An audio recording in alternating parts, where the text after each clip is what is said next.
Bonjour à tous.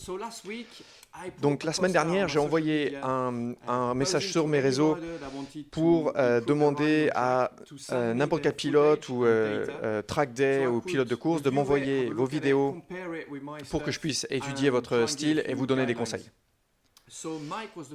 Mike a été le premier à m'envoyer ces vidéos donc de Donington. Ça fait à peu près un an qu'il roule sur track day. Il roule avec une 600. Donc si, comme Mike, vous voulez que je regarde vos vidéos ou vos datas, envoyez-moi ça par WeTransfer à sylvaingantoli@btinternet.com. Donc dans cette vidéo, je vais vous montrer quelques clips. Le rapport que j'ai envoyé à Mike fait 30 minutes, donc je ne vais pas vous montrer tout ça, mais je vais vous montrer quelques clips. En premier, on va entendre quelques mots de Mike.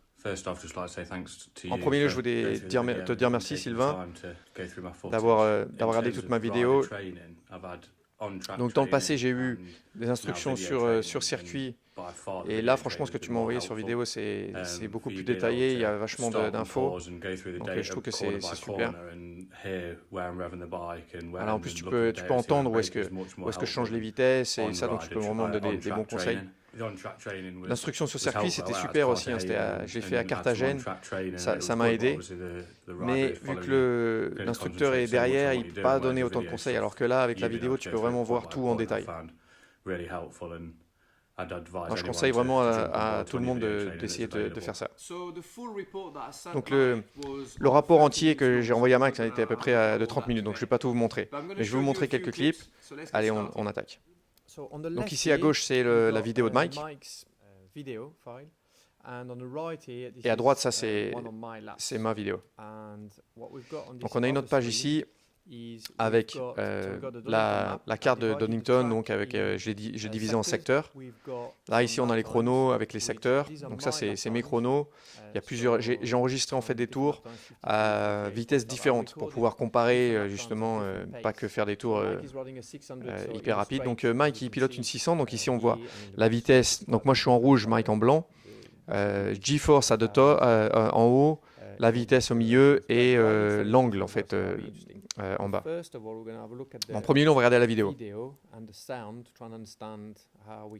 Voilà, et on va écouter aussi et voir comment on peut rendre Mike plus rapide.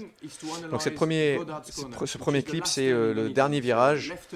Donc c'est une épingle qui s'appelle Goddard, une épingle à gauche, juste avant de rentrer dans la dernière ligne droite. Donc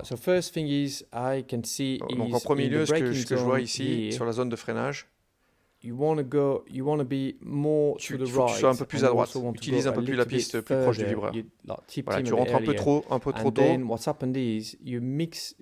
Et ici, tu rates complètement le point de corde. Ici, tu vois, le point de corde, il est là. C'est un point de corde tard, mais il faut aller à la ligne. Maintenant, je te montre ma vidéo. Voilà, donc tu vois ici, je suis vraiment à l'intérieur. J'utilise la piste à l'intérieur avec le bitume différent. D'ailleurs, il y a un peu plus de grip sur ce bitume. Ouais, tu restes trop large. Trop large. Donc, tu passes trop de temps sur l'angle et tu peux pas accélérer comme il faut. Donc essaie d'être plus à l'intérieur. Maintenant, on va regarder Redgate, donc le premier virage de Donington. Tu vois ici, dès que j'accélère, je vais à l'intérieur sur un point de corde tardif et j'accélère fort. Et Hollywood, short shift donc, et Hollywood, donc garder de la vitesse dans la descente. Donc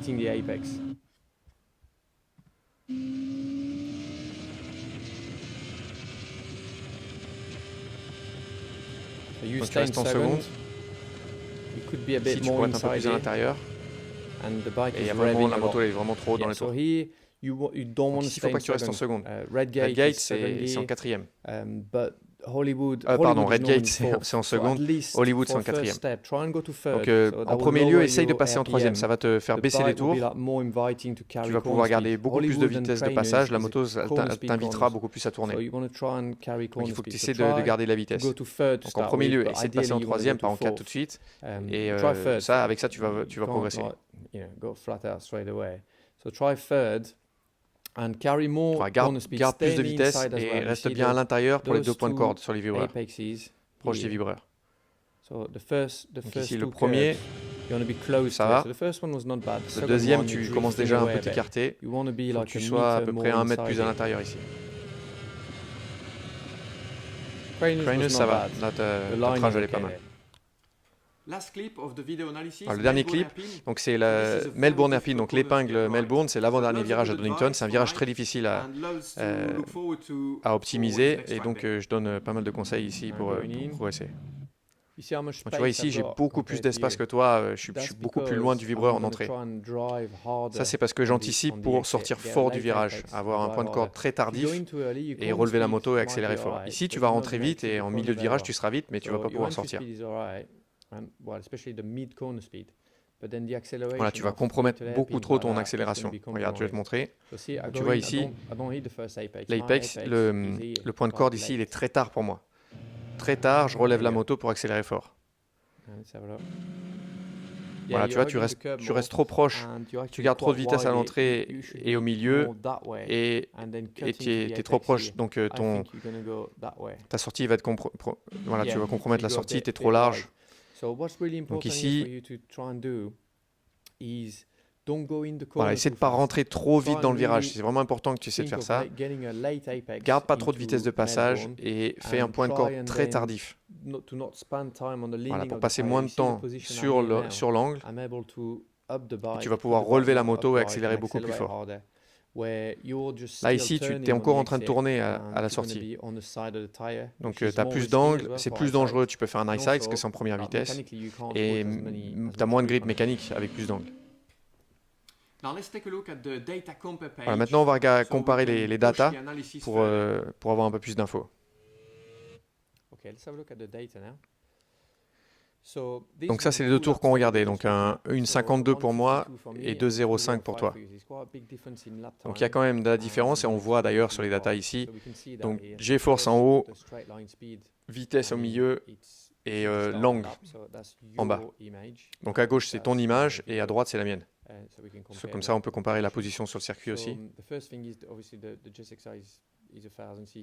Donc la première chose qu'on voit, bien évidemment, c'est la différence de vitesse. Tu as une 600, moi ça c'est mes datas avec la 1000, donc la GSXR d'origine, quand je suis allé faire ma première vidéo, mais on voit dans la ligne droite, la 1000, elle va bien sûr beaucoup plus vite. Sur la phase d'entrée, j'ai plus de confiance que toi, j'ai un peu plus de vitesse sur toute la vitesse, sur toute la partie d'entrée. Ouais, tu es un peu plus aussi, on voit sur la vidéo que tu es un peu plus milieu de piste, donc essaie de rester plus à gauche. La vitesse de passage est très bonne pour toi. Donc on va regarder maintenant le secteur en détail, parce qu'on peut regarder juste le secteur. Voilà, donc ça c'est le premier virage, en zoom en fait. Donc tu vois, la vitesse de passage, c'est exactement pareil, 71 km/h. Par contre, tu es plus large, tu as un peu plus de mal à tourner et tu ne peux pas revenir au point de corde tardif. Donc tu vas passer plus de temps avec de l'angle sur la sortie et tu vas mal pouvoir accélérer comme on voit ici sur le data. Voilà, donc en entrée, je freine plus tard que toi, j'ai plus de confiance. Je suis à 1 G, tu vois, de moyenne, alors que toi, tu es à 0,7, 0,8, 0,6. Voilà, donc il y a plus de confiance pour moi là, sur l'avant. Vitesse de passage est très bonne, donc n'essaie pas de passer plus vite en virage, tu es déjà très bien. Et alors sur la sortie, tu vois, j'accélère plus fort que toi sur la fin. Toi, tu es coincé parce que tu as passé trop de temps sur l'angle. Tu vois, on le voit là sur le G-Force, tu as les tiens baissent.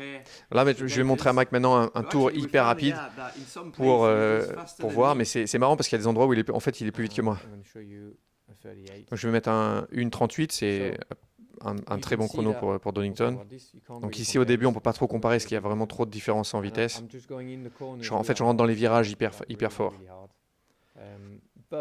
Mais par contre sur la fin, ça c'est hyper intéressant, donc on va regarder en détail avec les secteurs. Voilà, donc je vais mettre ton dernier secteur et mon dernier secteur.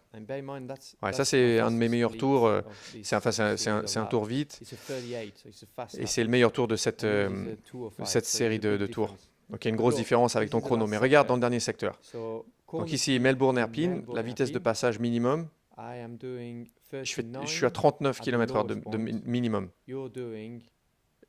Et toi tu es à 45. Donc tu es 6 km/h plus vite que moi. Et sur la dernière épingle à gauche, donc Goddard, donc moi je suis à 48 et toi tu es à 50. Donc tu vois, il faut que tu ralentisses. Il faut que tu ralentisses au milieu de virage. Donc tu vas faire des progrès énormes. Freine plus fort et surtout rétrograde tout de suite en freinant.